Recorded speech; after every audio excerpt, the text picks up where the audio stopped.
A dúvida que ninguém ousa fazer. Você já parou de verdade para questionar o seguinte: se temos milhares de religiões, doutrinas, gurus e mestres espirituais espalhados pelo mundo inteiro, por que ainda vivemos mergulhados em dor, conflito e ignorância? Essa é uma pergunta incômoda. Uma pergunta que quase ninguém ousa fazer. Talvez porque ela ameaça derrubar muitas certezas que nos foram ensinadas desde crianças. Por que, afinal, a espiritualidade, que deveria ser um caminho de libertação, expansão da consciência e união entre os seres humanos, muitas vezes se torna fonte de medo, culpa e divisão? Por que, em vez de conectar o ser humano com o universo e com sua própria essência, tantos sistemas de crença o aprisionam em rituais vazios, regras inquestionáveis e dogmas que proíbem até mesmo o ato de pensar livremente? Será que em algum ponto da história a espiritualidade foi sequestrada?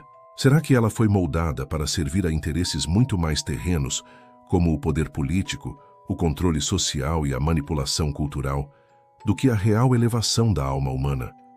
Neste vídeo, vamos mergulhar fundo nessa investigação.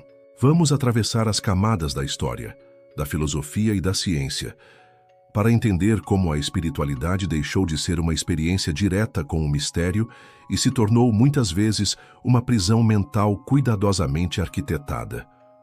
E o mais importante, vamos buscar o que há por trás do véu. Porque talvez, só talvez, a verdade sobre a espiritualidade não esteja nos livros sagrados, nem nos púlpitos, nem nos templos, mas sim dentro de você. A origem da espiritualidade humana. Antes que existisse qualquer religião organizada, antes que existissem igrejas, templos ou escrituras sagradas, o ser humano já era profundamente espiritual. Imagine um Homo sapiens há dezenas de milhares de anos, parado diante de um céu estrelado, sem eletricidade, sem tecnologia, sem nenhuma explicação lógica para o que via, apenas o silêncio da noite e a sensação de que havia algo maior invisível por trás de tudo aquilo. Essa foi a primeira espiritualidade. Não havia dogmas, não havia um certo ou errado. Havia apenas a vivência direta com o mistério. Pesquisas arqueológicas, como as descobertas na caverna de Chauvet, na França, mostram que há mais de 30.000 anos, os nossos ancestrais já criavam pinturas rituais, muitas delas associadas a símbolos solares, animais sagrados e rituais de passagem. Essas representações não eram apenas arte, eram expressões de reverência, conexão e transcendência. Na tumba de Kafze, em Israel, foram encontrados restos humanos cuidadosamente enterrados com objetos simbólicos datando de 100.000 anos atrás, indicando uma crença primitiva na continuidade da vida ou em algum tipo de existência além da morte.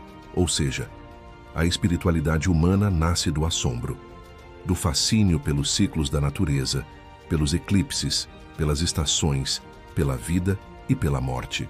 É uma espiritualidade animista, cósmica, ligada à terra, aos astros, às águas e ao fogo. Ela não separava o sagrado do mundo. Tudo era sagrado. Essa espiritualidade ancestral não precisava de intérpretes, nem de autoridades intermediárias.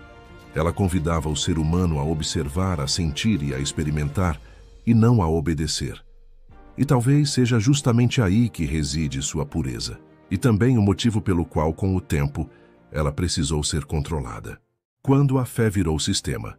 O nascimento da religião organizada.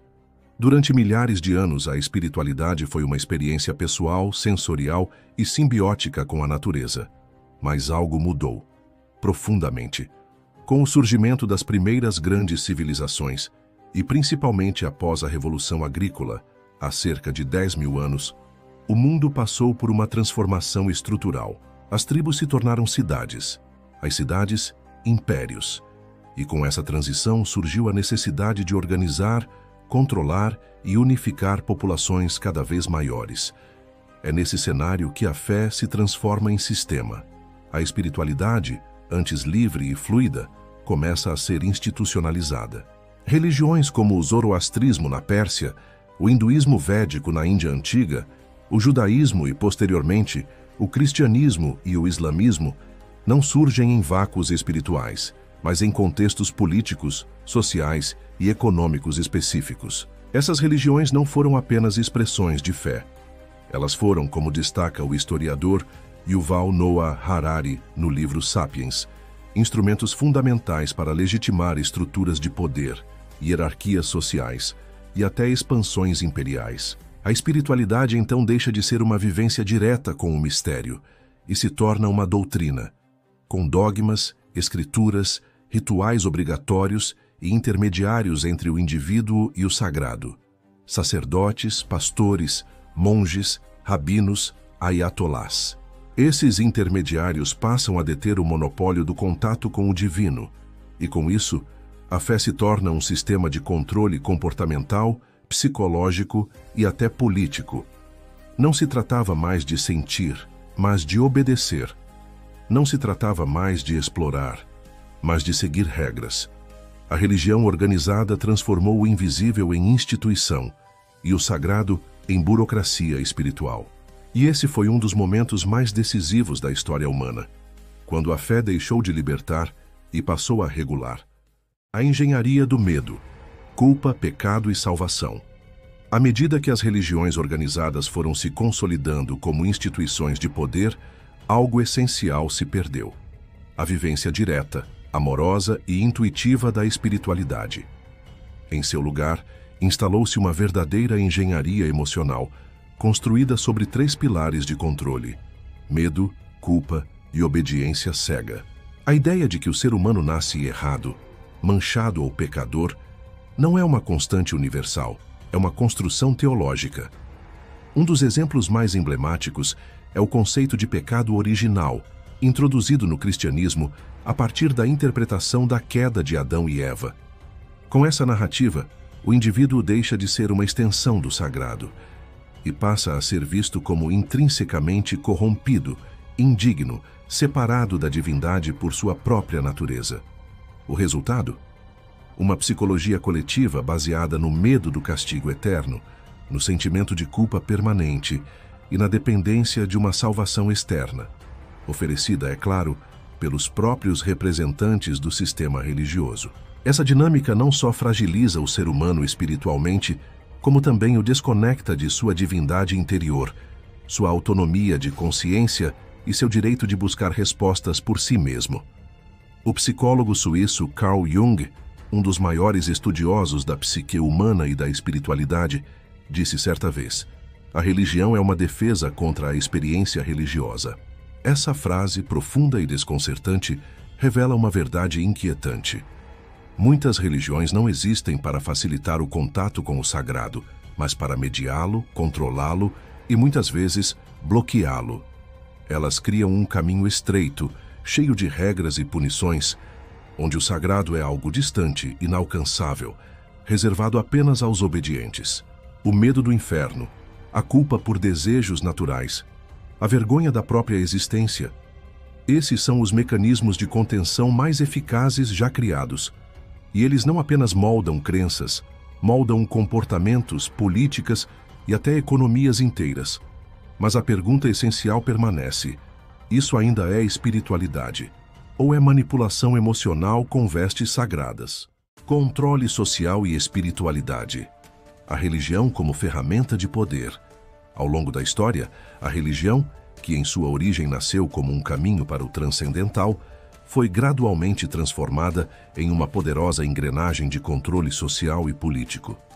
Durante milênios, os impérios perceberam que controlar a fé era mais eficaz do que controlar pela força. Um exemplo emblemático é o Império Romano. Após séculos perseguindo os cristãos, o imperador Constantino, no século IV, institucionalizou o cristianismo como religião oficial do Estado. Não foi um gesto de fé, mas uma estratégia política. A nova religião ajudava a unificar um império fragmentado, consolidar lealdades e justificar o poder imperial como divinamente ordenado. No mundo islâmico, o conceito de califado representou uma fusão direta entre fé e autoridade governamental. O líder religioso era também o governante supremo, uma simbiose entre espiritualidade e política que eliminava a separação entre o divino e o temporal. Durante a Idade Média, a Igreja Católica acumulou tamanha influência que frequentemente exercia mais poder que os próprios reis. Ela promovia guerras santas, como as Cruzadas, queimava supostos hereges em praças públicas e controlava o acesso ao conhecimento, restringindo livros, determinando o que era permitido pensar, dizer ou estudar. A espiritualidade foi sequestrada, transformada em arma ideológica, instrumento de medo e ferramenta de manipulação de massas. A célebre frase atribuída a Karl Marx, "A religião é o ópio do povo", não é uma crítica à espiritualidade em si, mas à sua instrumentalização pelas elites dominantes. Marx apontava que, quando usada como entorpecente, a religião adormece a consciência crítica, acalma os oprimidos com promessas pós-morte e impede a ação transformadora no presente. Em outras palavras, quando a fé se torna um mecanismo de dominação, ela deixa de elevar e passa a paralisar. E é nesse ponto que precisamos perguntar: o que realmente está sendo adorado? O divino ou o poder travestido de sagrado? Ciência e espiritualidade. A ruptura e a reconciliação possível. Durante séculos, ciência e espiritualidade foram aliadas, ambas nascidas do mesmo impulso humano: entender o mistério da existência. Mas no século XVII, algo se quebrou. Com o advento do iluminismo e o surgimento da ciência moderna, a espiritualidade passou a ser vista com desconfiança. A razão e a lógica tomaram o lugar da fé e do simbolismo. A ciência rejeitou a metafísica e a religião respondeu com dogmatismo, tentando manter seu território inquestionável. Foi uma ruptura que criou dois mundos separados: o mundo mensurável da matéria e o mundo invisível do espírito. O primeiro ganhou prestígio e poder. O segundo foi empurrado para o campo da superstição, da emoção e do irracional. Mas essa separação começou a ruir no século XX. A física quântica, por exemplo, revelou uma realidade muito mais complexa e interconectada do que imaginávamos. David Bohm, físico e colaborador de Einstein, desenvolveu o conceito de ordem implicada, uma dimensão subjacente à realidade visível, onde tudo está conectado de forma invisível, mas profunda. Ele dizia: tudo o que existe está entrelaçado em um fluxo contínuo. A separação é apenas uma ilusão funcional. Ao mesmo tempo, a neurociência começou a investigar os efeitos reais das práticas espirituais. O neurocientista Andrew Newberg, pioneiro no campo da neuroteologia, mostrou por meio de exames de imagem cerebral como meditação, oração profunda e estados místicos autênticos ativam áreas específicas do cérebro ligadas à compaixão, consciência expandida, autopercepção e bem-estar emocional. Ou seja, a espiritualidade real, experiencial e consciente, longe de dogmas e instituições, começa a ser validada pela própria ciência. Não se trata mais de fé cega ou negação racional, mas de um reencontro possível entre ciência e transcendência.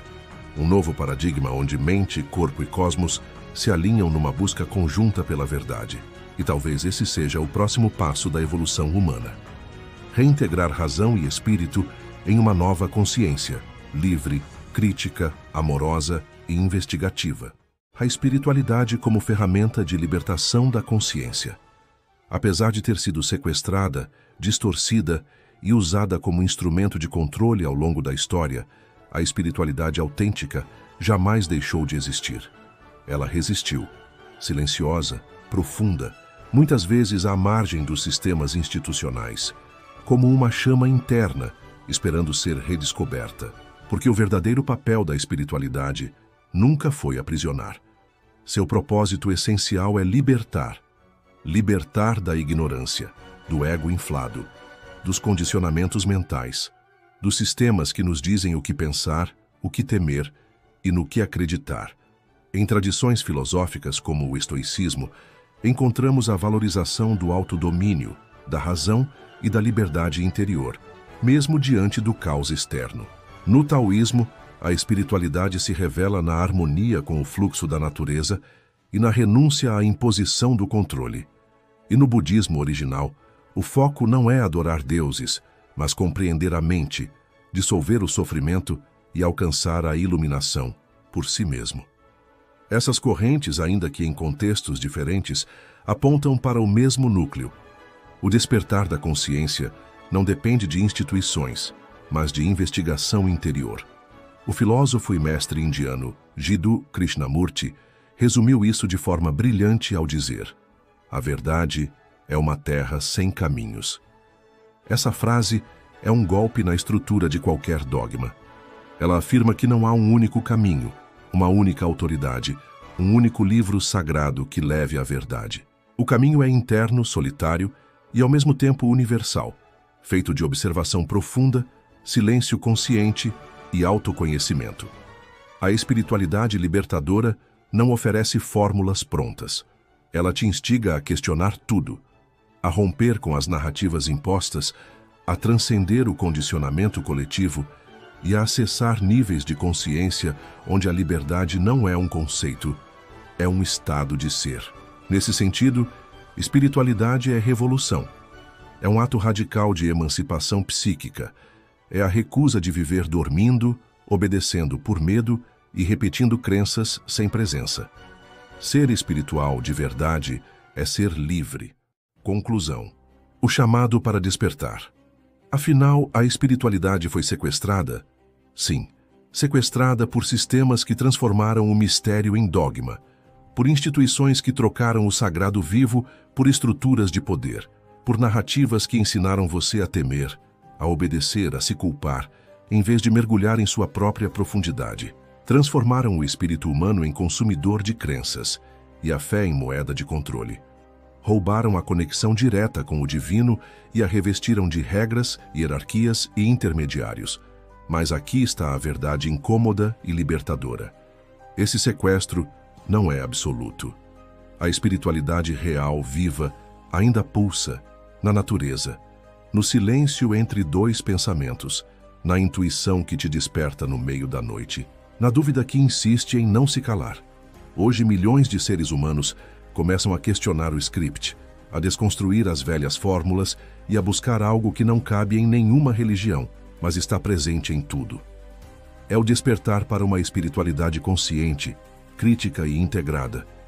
Uma espiritualidade que une razão e transcendência, ciência e contemplação, ação e silêncio. O verdadeiro templo é a mente desperta. O verdadeiro altar é o instante presente. E o verdadeiro mestre é você, quando ousa olhar para dentro. Como disse Alan Watts, você não está no universo, você é o universo, experimentando a si mesmo por um breve momento. Por isso, o verdadeiro despertar não está em doutrinas, nem em promessas de salvação. Está em ver com clareza, sentir com presença e viver com autenticidade. Se esse conteúdo te fez refletir, curta, compartilhe e inscreva-se aqui no Nexus 404, onde atravessamos o véu da aparência e mergulhamos no invisível. E agora, eu quero te ouvir. Você acha que a espiritualidade foi sequestrada? Ou será que ela sempre esteve dentro de você, esperando para ser lembrada? Comenta aqui embaixo. Vamos pensar juntos.